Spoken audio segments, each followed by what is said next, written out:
Welcome to a very frosty and snowy Malvern. This morning I am after a sunrise overlooking Malvern and up to the beacon. Quite, I went all a little bit Johnny Bravo there. Whoa mama. Anyway, enough of that, let's do it.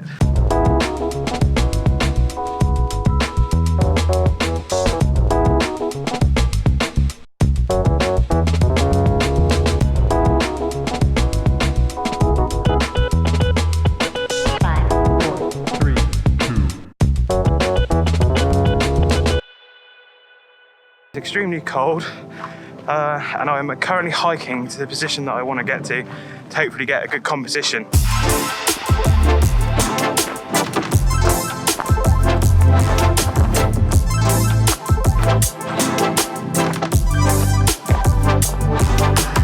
I actually like to try and get in position at least an hour before sunrise, just because you can get some incredible shots before the sun actually comes up. Check out this one I shot in Durdle Door. This was shot an hour and a half before the sun actually broke, and it was kind of pitch black, long exposure.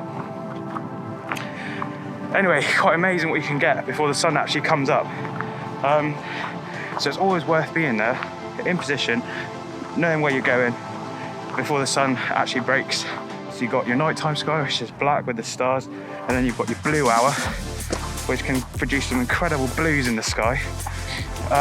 And then obviously you've got your sun as that starts to break, and then your golden hour. So if you can be on the hill shooting, which is what I want to be doing, through that whole section, then you can come up with some incredible stuff. I'd like to try and produce a panorama, maybe a multi-tiered panorama, but that's what I'm aiming to do. Plus, my little girl's got to be at ballet practice at 9 o'clock, so I've got to get off this hill before then, and that includes hiking down and back to home to pick her up to get her to ballet. So let's see if we can get this shot before then.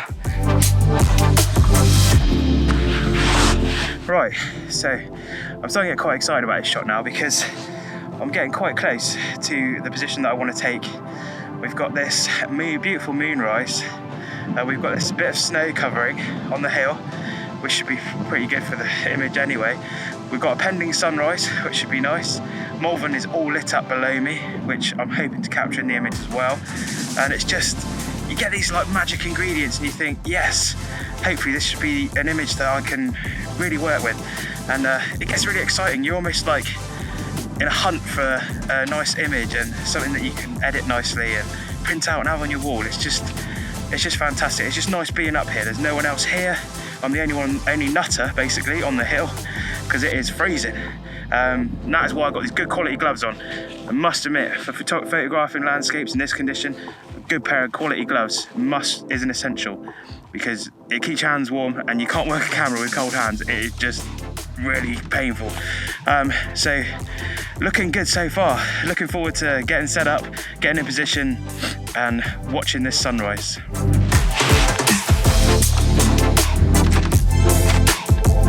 Right, tripod in position. Let's get the gear sorted out.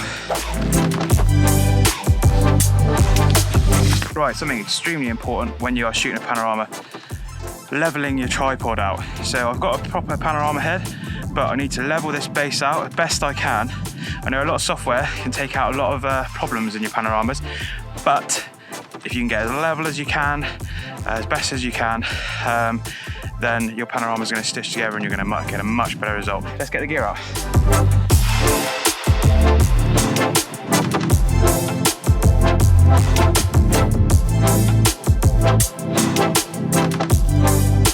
So I'm starting to see this beautiful sunrise starting to materialise in front of me.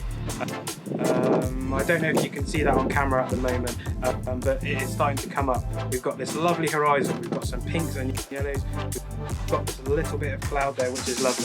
I've got some settings dialed into the camera for the panorama. It's about 15 seconds a shot. I'm not too sure how many shots we are going to need, and I'm probably going to multi-tier this shot as well, so it's going to probably be about 3 layers. I'm going to do an exposure for the foreground and exposure for the sky, and I want to try and capture this way before the sun comes up, before we get a sunrise shot. looking stunning at the moment. I'm going to work hard to try and capture this now.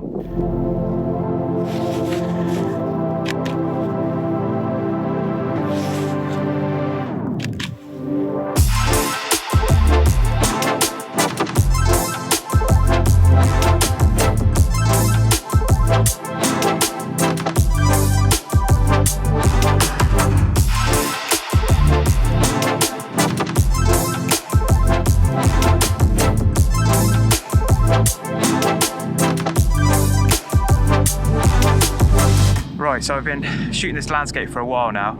I've actually gone for a 2-tier panorama this time. 3-tier, I didn't really need it this time, not with the 20mm lens. So that's awesome. It is looking absolutely beautiful. The Malvern Hills are looking fantastic. I have got snow on the ground. I've got a real wintry feel at the moment. And that is really, well, it is cold, I've got to admit, but it's giving nice air clarity. The sunrise has been amazing. So far, we haven't even seen the sun yet. That blue hour is now sort of gone, and we're starting to see the sun materialise. I can start to see it reflecting in the clouds in front of me. It's absolutely stunning.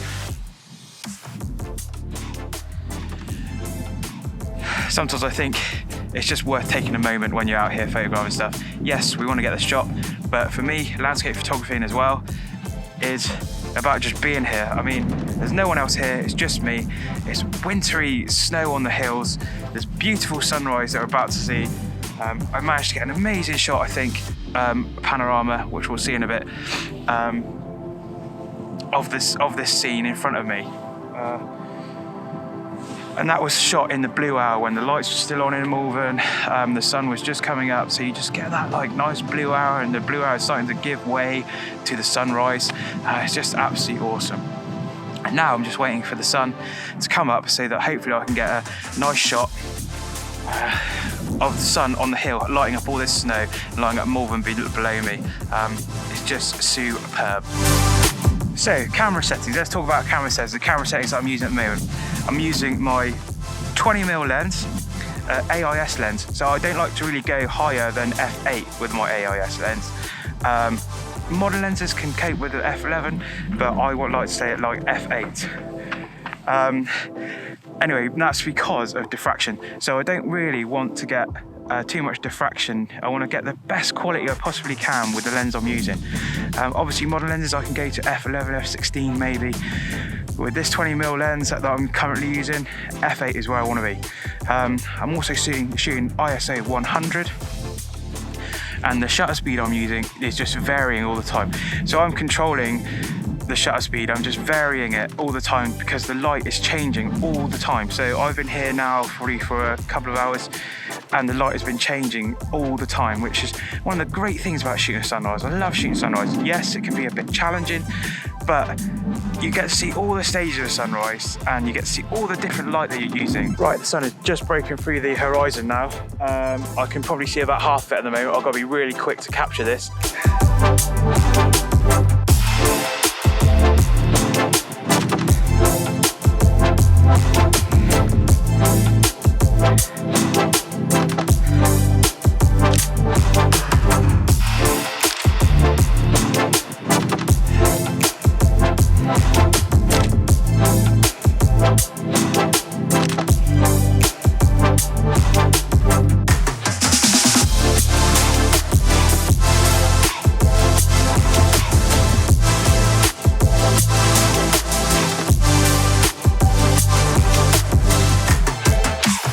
Right, I think I've got what I need in the can.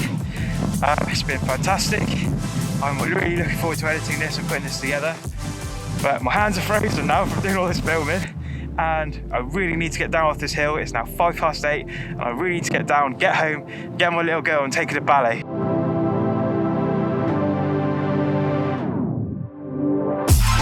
It's just beautiful up here. Actually, what I'm seeing on the horizon now and in front of me is actually some beautiful light hitting the landscape in front of me. The clouds sort of diffusing the sun a little bit. So it would be absolutely amazing with a long lens, but I really haven't got time to do that because, like I say, Got to get my little girl to ballet. It's time for me to make a move and get down off this hill.